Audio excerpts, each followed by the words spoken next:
Hey everybody, how's it going? Today we're going to be going over and showing you how to install the Curt Trailer Hitch Receiver here on our 2021 Toyota CHR.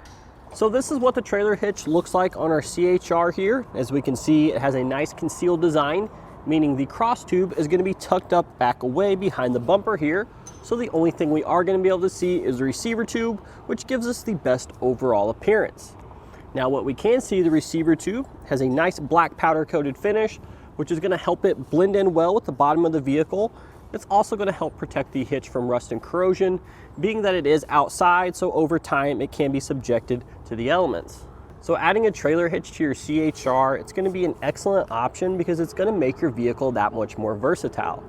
Now we can obviously use a trailer hitch for towing, but if we wanted to hit the trails or free up some space inside the vehicle for us and the family on those long road trips, we could easily attach either a hitch mounted bike rack or hitch mounted cargo carrier. So in regards to towing, our trailer hitch here is going to provide us with a 2,000 pound gross trailer weight rating. That's the amount we can pull outward on our fully loaded trailer, and also has a 200 pound tongue weight rating. That's going to be the downward force on the receiver tube. Now keep in mind, these capacities are for the hitch only, which is tested separately of the vehicle. Therefore, we need to verify the vehicle's towing capacity in your owner's manual, and then abide by the lower of the two rated components, whether that's the hitch or the vehicle. So in regards to those hitch mounted accessories, we're going to have a 1 1/4 inch by 1 1/4 inch receiver tube opening with a class 1 rating. Therefore, we're still going to have plenty to choose from, but the class 1 rating does limit us to 2 bikes, so just make sure you keep that in mind. So on the side of a receiver tube, we're going to have a 1/2 inch hole there, and that's going to be our hitch pin hole used to secure our accessories. Keep in mind, the hitch pin doesn't actually come with. We do sell these separately. However, most of your accessories are actually going to come with their own specific hitch pin. You can see it just inserts in there like so, securing our accessory.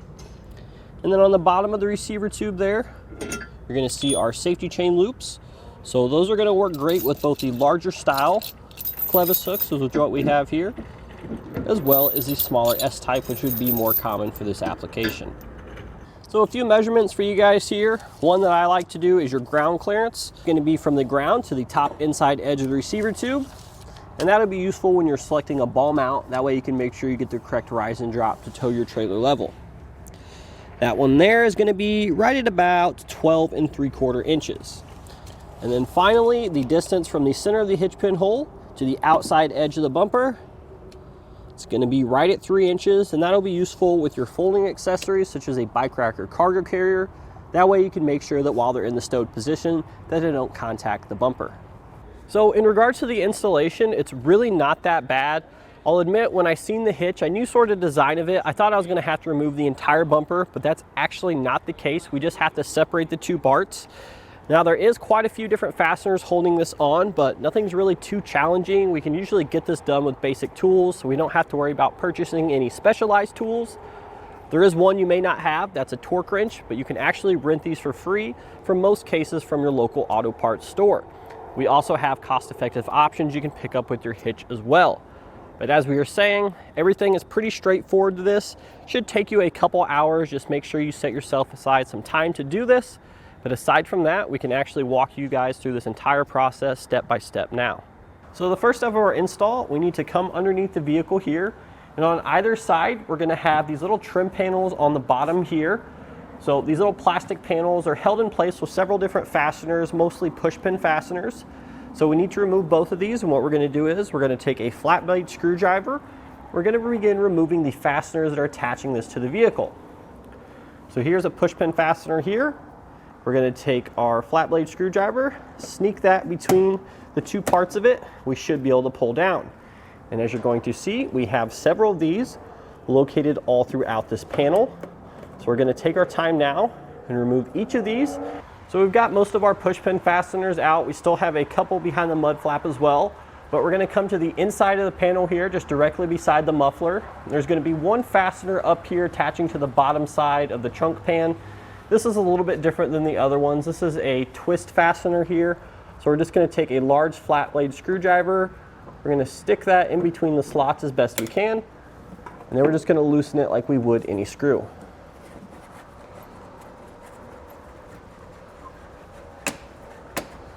So it's not going to come all the way out, but once you hear it click there, you know it's free there from the screw. So now we're going to continue the process of removing this panel by first removing the mud flap. So we've got one fastener removed from our mud flap. We showed you that, but there's going to be several more. For starters, we're going to have a Phillips screw on the outside here, and if we look inside the mud flap, we're going to have a few more. Looks like we have another Phillips screw here, a push pin fastener there. We're going to have a hex bolt up there, and then one at the very top, which is going to be really hard to see. We're going to have another Phillips. So we're going to take our Phillips head driver here. We're going to begin removing those screws.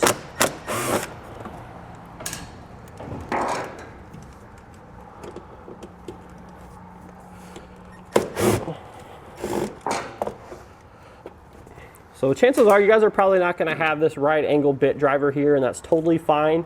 You won't be able to use a full length screwdriver to get those out, so you're going to need sort of like a small bit holder with a handle on there. Those are pretty common. You can pick them up from most local hardware stores.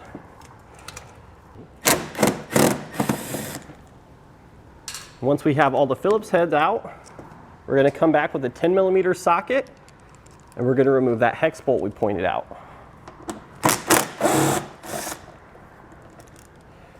And now we're going to come back over with our flathead screwdriver. And we're going to remove that push pin fastener there, sort of in the center of the liner. And there we go. Now the mud flap will come out. So now once we have the mud flap out of the way, we should see 3 push pin fasteners here on the bottom. So we'll go ahead, take those out with our flathead screwdriver. So these actually have quite a bit of dirt and debris in them, so they're not popping out as easily as I'd hoped. But if you just wiggle them through here, you should see a lot of that start to fall out. If you even have like a spray lubricant, sometimes you can spray that in there to sort of clean things up, or sometimes you can just use a little bit more force. But there's one, got a couple more. So it looks like we have one more fastener holding our panel on, and it's going to be similar to that one that we used the larger flathead screwdriver for that was closest to the muffler. I can kind of see one sort of tucked up behind this panel here directly up. So we're going to go ahead and loosen that one just like we did our other two there.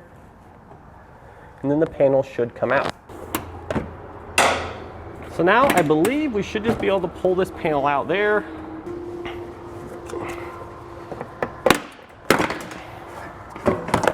So once we have that panel removed, if we look sort of up into the area there behind the panel, we should see some blue fasteners that sort of stick out from the rest of the paneling there, and that's that.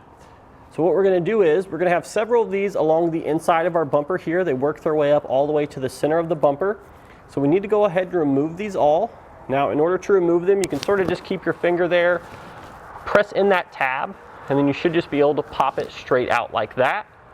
So again, we're going to have several of these on the inside of the bumper there. We're going to be removing those, working our way to the center of the vehicle.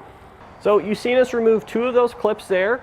We have a total of 6, 3 on each side. So the 2 here that we removed, those are pretty easy to see. The next one we unfortunately can't show you because it's just tucked back up there too far, but sort of in this area here is where that clip is going to be located. Now, if you're sort of wondering why we're even doing this, you can kind of see that our bumper is split into 2 sections here. We have the painted section and we have this plastic section. In order to install our hitch, we're actually going to be removing this plastic section. So we're kind of separating the 2 sections of the bumper. So you're going to be doing most of this by feel because again, you really cannot see these things. But if you reach up there with your hand, you should be able to feel that little tab. As you can see here, we can pull it down. So I've got 3 of these blue clips out on this side, and again we have 3 more on the other side, but we do need to remove that same panel removed over here using the same steps as well. So we're almost ready to peel that section of the bumper off, but before we do that, we do have a couple more fasteners. Now bear with us guys, I know this is a lot of different fasteners, but once we get them all off, the bumper should come off pretty easy. But we're going to come to the outside here, we're going to be peeling back this fender liner here, this piece here. We're going to start by taking a flathead screwdriver and removing this push pin here. So now in order to peel that fender liner back entirely, we do have to come back underneath the vehicle here, and inside there's going to be 3 clips sort of attaching that fender liner here to the inside of our fender. So in order to release those clips, we're going to basically just be pinching them just like so, and then pushing out. you can actually come on the outside and reach in there with your hand and sort of pull out at the same time that you're pinching and pushing. So once we get that fender liner peeled out, we're going to have a push pin fastener down there in the bottom, just like that.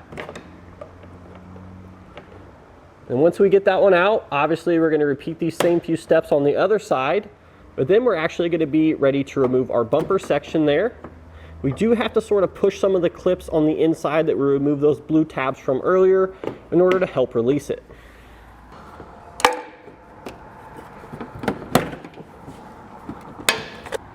So once we've got those outside clips released here, you don't just want to pull straight out and away. There are a couple more here at the top that we're going to have to reach underneath and around just like so.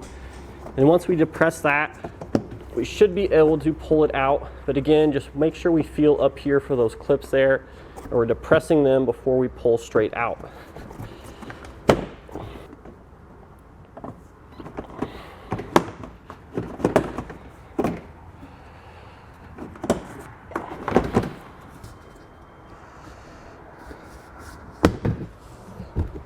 So there we go.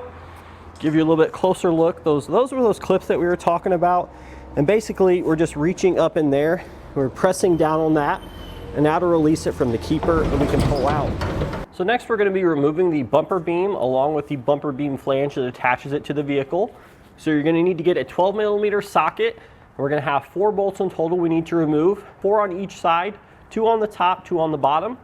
Now, I'm recommending leaving 1 in on each side there. That way you don't have to worry about the bumper beam falling to the ground, becoming damaged, or hurting yourself. So we're going to go ahead and take out 3 on each side there. Then once we stabilize it, we can remove the last 2.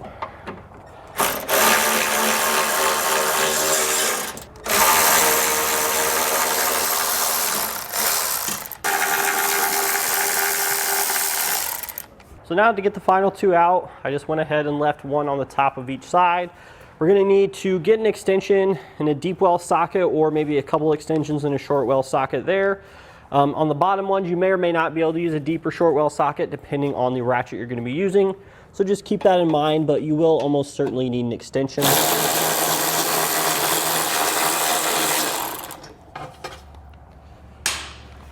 I'm going to go ahead and support it here.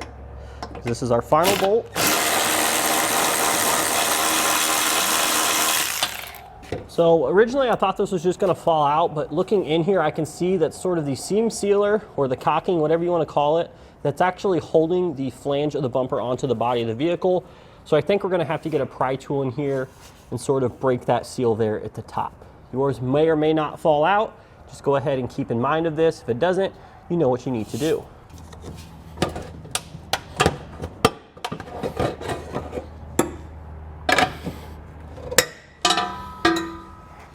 So once we get the bumper beam off, sort of on the inside here, we can kind of show you, there's going to be these little tabs that are coming from the flange. We need to go ahead and flatten these, so we're just going to take a hammer here, make sure you have some safety glasses on, just go ahead and hit those flush here to the flange.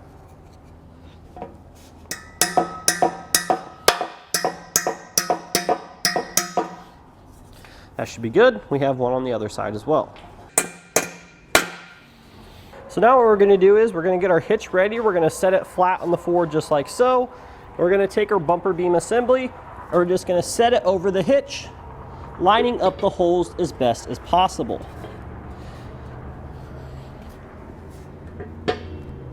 And now we're going to get our hardware ready for our kit here. Looks like this.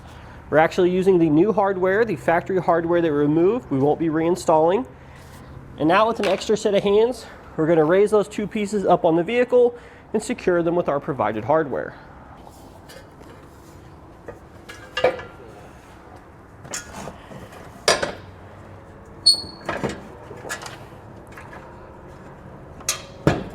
So now that we have a few holding the 2 together in place on the vehicle, we're obviously just going to take our remaining fasteners here and secure them here to the hitch. Now keep in mind, you will actually need a larger socket for this. We're going to be using a 13mm for these bolts here. So you may need to hold up on the bumper and the hitch assembly in order to line everything up. And I'm also using an extension and a socket just to start these ones since they're so far back in the vehicle here. But we want to make sure that we don't cross thread them, so If you feel any resistance for those first couple turns, take it out, go ahead and readjust everything, and then we can try it again. Now we'll come back with our 13mm socket again. We'll tighten and torque all of our fasteners to the specifications in your instructions. Due to sort of the design of the hitch here and the bumper, you may need some extensions. You may need both short and long well sockets.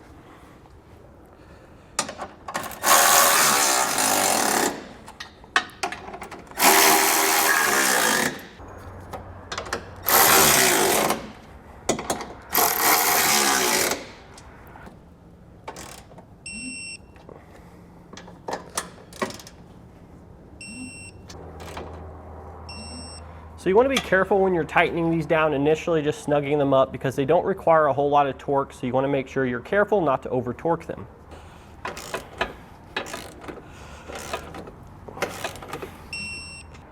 Now that we have the hitch installed and torqued down, we can go ahead and reinstall all those panels that were removed earlier in the reverse order.